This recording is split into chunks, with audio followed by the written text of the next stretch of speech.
My dear friends, welcome in Vision chemistry classes. आज की class में क्लास 12 के केमिस्ट्री से एक क्वेश्चन पढ़ेंगे। संक्रमण तत्व किसे कहते हैं और क्यों? संक्रमण तत्व किसे कहते हैं और क्यों? क्वेश्चन आप समझ गए होंगे। ये डी ब्लॉक वाले एलिमेंट के लिए क्वेश्चन है, संक्रमण तत्व किसे कहते हैं और क्यों। तो यहाँ पर देखेंगे आज इसका आंसर। इंपॉर्टेंट क्वेश्चन है, ध्यान देंगे, जरूर सीखेंगे। ओके, तो देखिए संक्रमण तत्व किसे कहते हैं। ठीक है, देखें अपन लोग कि संक्रमण तत्व क्या है। तो देखें यहाँ पर आधुनिक आवर्त सारणी आप लोग जानते होंगे। आधुनिक आवर्त सारणी के डी ब्लॉक के तत्व है। आधुनिक आवर्त सारणी के डी ब्लॉक के तत्व अत्यंत विद्युत धनी होते हैं। मतलब डी ब्लॉक के तत्व क्या होते हैं? विद्युत धनात्मक होते हैं। तो आधुनिक आवर्त सारणी के डी ब्लॉक के तत्व अत्यंत विद्युत धनी होते हैं तथा एस ब्लॉक के तत्व एवं पी ब्लॉक के विद्युत ऋणी तत्वों के मध्य संक्रमण का कार्य करते हैं।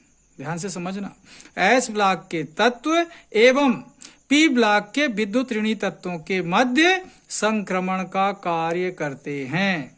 साथ ही इन तत्वों की परिवर्ती संयोजकता होती है। साथ ही इन तत्वों की परिवर्ती संयोजकता होती है, मतलब इनकी संयोजकता अलग अलग जगह पर अलग अलग हो सकती है। यही कारण है कि डी ब्लॉक के तत्वों को संक्रमण तत्व कहते हैं। इनके अंतिम इलेक्ट्रॉन n-1d उपकोष में प्रवेश करते हैं। इनके अंतिम इलेक्ट्रॉन n-1d उपकोष में प्रवेश करते हैं। एक बार फिर से समझिए, आधुनिक आवर्त सारणी के डी ब्लॉक के तत्व अत्यंत विद्युत धनी होते हैं तथा एस ब्लॉक के तत्व एवं पी ब्लॉक के विद्युत ऋणी तत्वों के मध्य संक्रमण का कार्य करते हैं। साथ ही इन तत्वों की परिवर्ती संयोजकता होती है। यही कारण है कि डी ब्लॉक के तत्वों को संक्रमण तत्व कहते हैं। इनके अंतिम इलेक्ट्रॉन n-1d उपकोष में प्रवेश करते हैं। ओके, अब देखते हैं इनके कुछ एग्जाम्पल्स के बारे में। ओके, अब देखते हैं यहाँ पर संक्रमण तत्व के कुछ उदाहरण। यहाँ पर देखें, सबसे पहला एग्जाम्पल मैंने लिखा स्कैंडियम।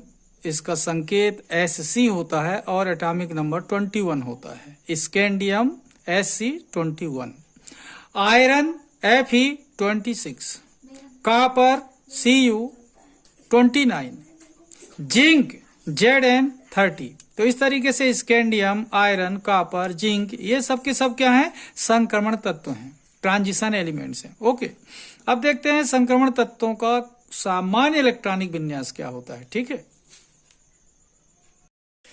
तो देखें यहां पर देखते हैं संक्रमण तत्वों का सामान्य इलेक्ट्रॉनिक विन्यास क्या है। तो देखें, संक्रमण तत्व डी ब्लॉक से हैं। इनके अंतिम इलेक्ट्रॉन डी उपकोष में प्रवेश करते हैं। तो इनका सामान्य इलेक्ट्रॉनिक विन्यास क्या है? n-1d में 1 से 10 इलेक्ट्रॉन और ns में 1 से 2 इलेक्ट्रॉन। तो इस तरीके से इनका सामान्य इलेक्ट्रॉनिक विन्यास है n-1d 1 से 10, ns 1 से 2। ओके, तो इस तरीके से देखा आपने कि संक्रमण तत्व किसे कहते हैं और क्यों कहते हैं। संक्रमण तत्व के उदाहरण देखा आपने और संक्रमण तत्वों का सामान्य इलेक्ट्रॉनिक विन्यास क्या है ये सीखा आपने।